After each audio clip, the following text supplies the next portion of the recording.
There are several. I would say, first and foremost, cost savings. It can be,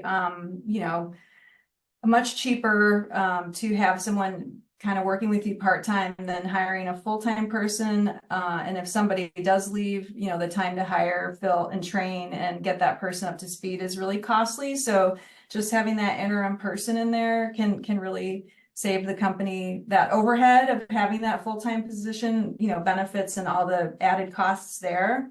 I think we've seen some data from like the SHRM, a Society for Human Resources, that if you sort of outsource some of your HR or have that fractional support, then it can really reduce the kind of cost per employee by as much as like $500, which really adds up.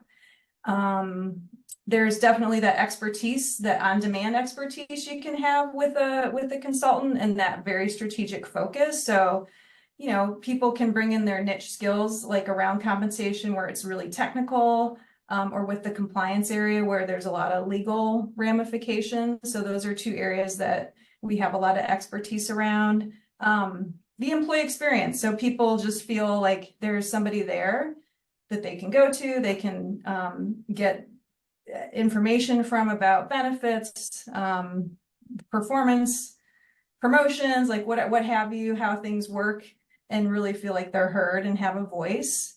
And yeah, I think that the risk mitigation, so avoiding any kind of lawsuits or just like harassment or just general conflict. I think it can be really helpful to have a seasoned HR person that can handle a lot of that risk and sort of put a hand up and say, watch out, over here you might have something brewing, and they can kind of nip it in the bud and establish some good practices moving forward too.